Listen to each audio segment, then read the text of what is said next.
महाभारत के युद्ध से पहले कौरव और पांडवों के बीच में सुलह के दौरान पांडवों को जो 5 गांव दिए गए थे उसमें से एक गांव था बर्णावत, जो कि आज बर्नावा के नाम से जाना जाता है और उसी के पास ये हिंडन नदी पड़ती है। आज हम जाने वाले हैं इसी के पास एक ऐसी ऐतिहासिक जगह पर जहां बताया जाता है कि पांडवों का जो लाक्ष्य ग्रह था वो आज भी साक्षी है। इस जगह पर लाक्ष्य ग्रह जो कि कौरवों के द्वारा पांडवों के लिए एक षड्यंत्र के रूप में शकुनी के कहने से बनाया गया था और बताया जाता है कि इस स्थान पर वो हिंडन नदी और वो गुफा आज भी मौजूद है, जिस गुफा से पांडव बचकर निकल गए थे। और उसके अलावा भी काफी कुछ अवशेष इस जगह पर पाए जाते हैं। तो चलिए आप सभी को दिखाते हैं ये जगह सही से।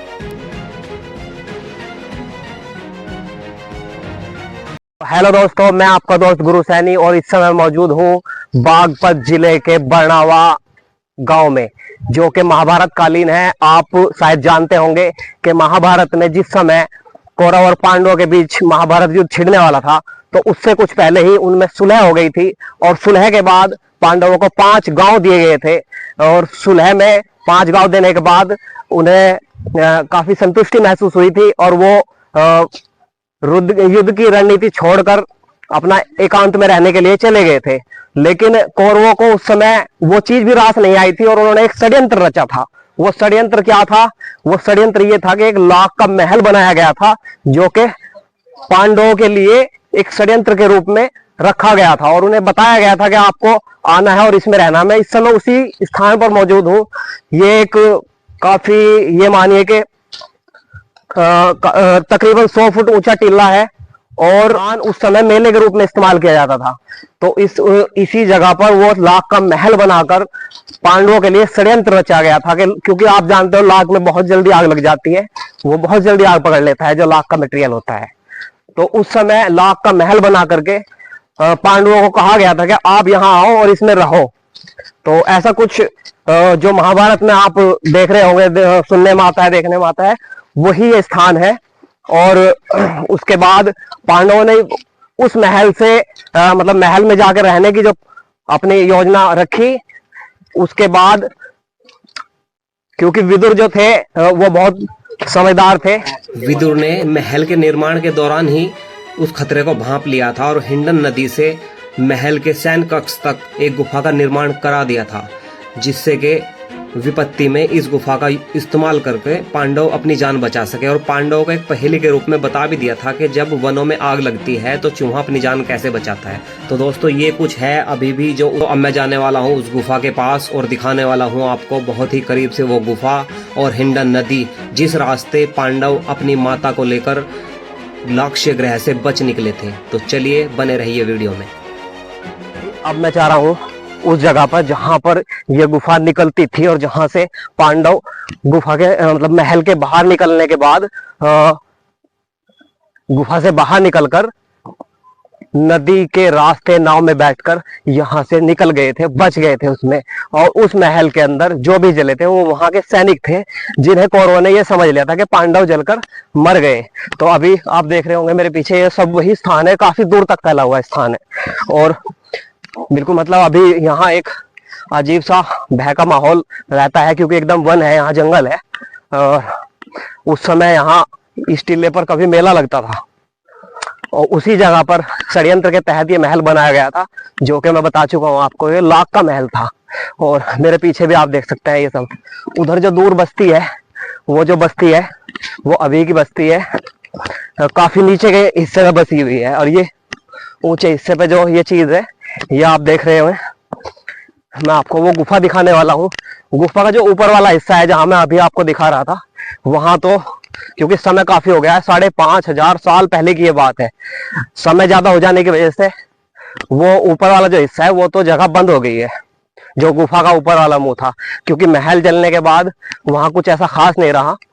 कुछ चीजें हैं उस समय की जो ये प्रमाण दिलाती है कि महाभारत कालीन जो यहाँ लाख का महल था वो इसी जगह था, वो मैं आपको दिखा चुका हूँ। और जो ये गुफा का जो नीचे वाला हिस्सा है और वो जो नदी है, वो दोनों मैं आपको दिखाने वाला हूँ। अभी बने रहिए वीडियो में और चलते रहिए मेरे साथ। और ये देखिए, ये भाई भी यहाँ देख कर आए हैं, तो मैं दिखाता हूँ आपको। और उसके बारे में जो चीज भी लिखी है पहले वो दिखा देता हूँ। ध्यान से वीडियो को रोक कर आप पढ़ लेना, देख लेना ये सब चीजें लिखी हुई है, देखो यहाँ इस स्थान के बारे में जो भी है वो सब लिखा हुआ है दोस्तों। तो आप वीडियो को रोक कर देख सकते हो, पढ़ सकते हो उसके बारे में जो भी है। बाकी जो कुछ मुझे पता है मैं बता रहा हूँ। देखिए कितनी ढलान है। और अब हम चलते हैं नीचे की ओर। तो दोस्तों आप देख पा रहे होंगे कितनी बड़ी बड़ी सीढ़ियां हैं। अब के जो लोग हैं, यानी कि 5 फुट 6 फुट वाले लोग जो लोग हैं, उनके लिए ये सीढ़ियां काफी खतरनाक और बड़ी बड़ी लगती है। लेकिन उस समय क्योंकि हाइट भी बहुत ज्यादा होती थी, बहुत बड़े इंसान होते थे तब, तो उनके लिए आमतौर पे ये सीढ़ियां ठीक ही रहती थी। मतलब ठीक ही रहती होंगी।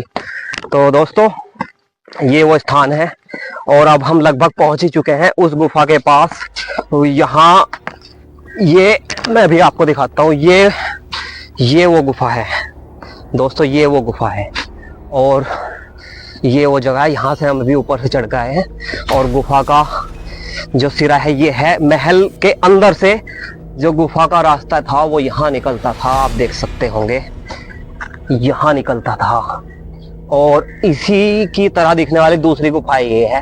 ये मतलब 2 गुफा नहीं है, एक ही गुफा है। एक्चुअली हुआ क्या कि समय ज्यादा होने से ये जो बीच का हिस्सा है ये सब एक दूसरे से गुफा को जोड़ने वाला ये हिस्सा टूट फूट हो गया। और नहीं तो ये गुफा एक ही है, यहाँ से वहां जुड़ती होगी।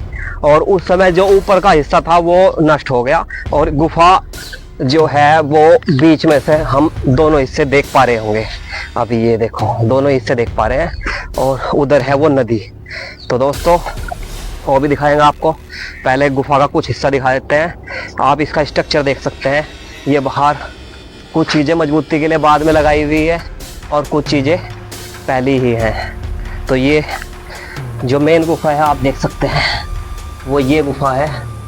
मैं आपको दूसरी गुफा का मुंह दिखा देता हूँ और आप मुझे देख पा रहे होंगे। मैं थोड़ा अंदर जाकर देखता हूँ, हालांकि ज़्यादा अंदर तो नहीं जा पाएंगे क्योंकि ये आप देख सकते हैं। ये देखो ये बिल्कुल प्योर मिट्टी की बनी हुई है, यानी कि खुदाई हो रखी है। सिर्फ ऐसा नहीं है कि मतलब पक्की कोई गुफा नहीं है, तो इसमें खतरा काफी है, कहीं से कहीं भी कुछ भी गिर सकता है। लेकिन मैं फिर भी थोड़ा रिस्क लेकर आपको थोड़ा दिखा दूंगा कि कहाँ क्या है।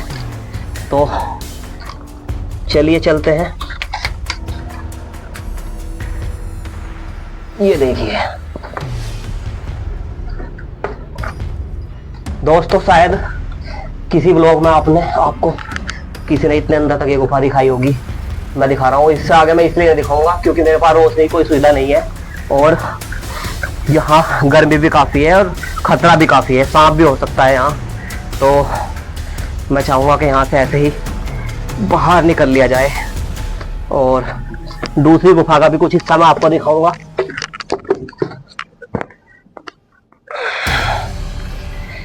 ये बंदर यहाँ बहुत है।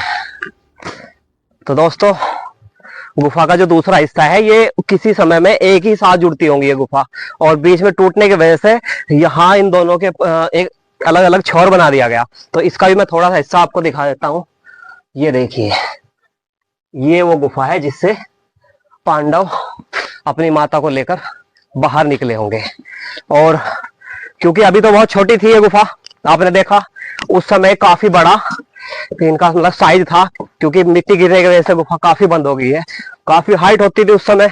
तो वो जो पांडव थे अपनी माता कुंती को लेकर इसी गुफा से बाहर निकले होंगे। और वहां वो नदी थी जो मैं जगह दिखाई पीछे, उस जगह से ही वो नाव के रास्ते यहाँ से चले गए थे। तो अभी जो भी चीजें हैं मैं आपको दिखा देता हूँ।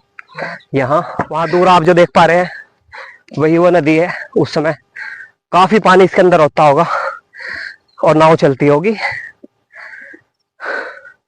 देखिए कितनी ऊंचाई है, कितनी ऊंचाई है। और वो सामने नदी है, उसी नदी के रास्ते नाव से पांडव यहाँ से चले गए होंगे। ये देखिए, ये देखिए, मैं जूम करके दिखा देता हूँ। आज भी ये नदी यहाँ है और आप यहाँ की ऊंचाई का अंदाजा लगा सकते हैं। ये देखिए कितनी मतलब गहराई है गिरने के बाद। बचने वाला तो नहीं हूँ कम से कम मैं, इसलिए मैं ज़्यादा रिस्क नहीं लूँगा और चलता हूँ वापस। मेरे साथ है सुमित प्रजापति, तो एक बार हेलो कर दो हमारे फ्रेंड्स को। और चलिए बस चलते हैं। आज के ब्लॉग में इतना ही। मैं गुरु सैनी, अगले ब्लॉग में जल्द मिलता हूँ आपके साथ। नई वीडियो, नया ब्लॉग और नया स्थान। वीडियो को लाइक करें, चैनल को कर लें सब्सक्राइब, और अगर फेसबुक पर देख रहे हैं तो मुझे फॉलो करें। मैं आपका दोस्त गुरु सैनी, यूपी मुजफ्फरनगर।